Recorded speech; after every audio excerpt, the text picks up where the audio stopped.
How to make a neat edge between the lawn and flower beds. Creating a neat edge between your lawn and flower beds is one of the quickest ways to improve your garden's appearance.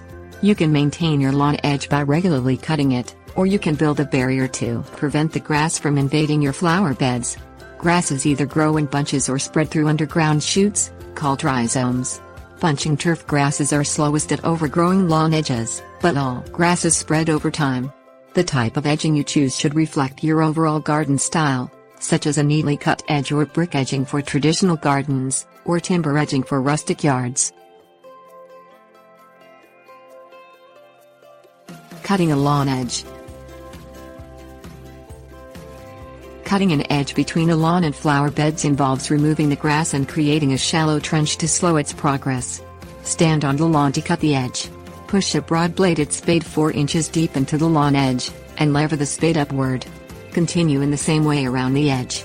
Remove the cut grass, and rake a gentle slope from the bottom of the trench into the flower bed. If the lawn edge is overgrown, place a garden hose as a guide to show you where the edge should be, and mark its position with landscape paint, removing the hose and cutting the edge. You can also use an edging knife, hoe, weed trimmer or power edger to cut a lawn edge. If you're using a power tool, wear sturdy shoes, long pants, a long-sleeved shirt, leather gloves and safety goggles. Laying a flat edge. A horizontal layer of bricks or pavers creates a neat edge between a lawn and a flower bed. Mower wheels run over the surface of the brick or paver barrier, and the mower cuts the invading grass. Dig a trench as wide as the bricks or pavers, and 2 inches deeper, at the lawn edge. Spread a 2-inch layer of landscape sand over the base of the trench, and lay the bricks or pavers on top.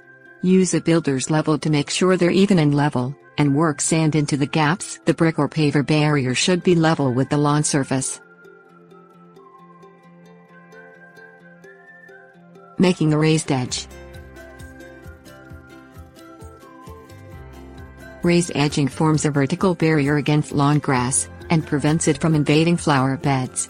To restrict grass rhizomes, set raised edging at least 6 inches deep in the soil. Lumber, log rolls, cedar shakes and commercial metal and plastic edging strips are some options. Redwood, cypress and cedar are the best types of lumber for lawn edging because they're rot resistant. To create a raised lawn edge, dig a trench to the depth required to allow at least 4 inches of the edging to protrude from the soil, and set the edging in the trench. Fill in the gaps on either side of the edging with soil. Grass will soon grow to cover any bare soil on the lawn side.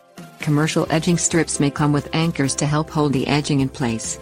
After mowing the lawn, you may have to trim the grass growing next to raised edging because the mower can't get close enough to cut it. You can trim grass with hand shears or a powered trimmer. Grasses and edging. Cool season grasses tend to overgrow edging more slowly than warm season grasses.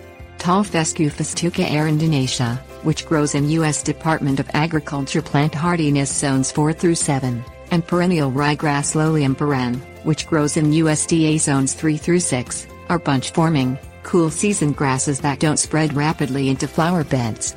These need trimming once a year or less. Kentucky bluegrass Boa pratensis, which grows in USDA zones 2 through 6, is a cool season grass that spreads slowly through rhizomes. Cutting the edge of a Kentucky bluegrass lawn in spring, late fall and maybe once more per growing season, provides a neat edge year-round.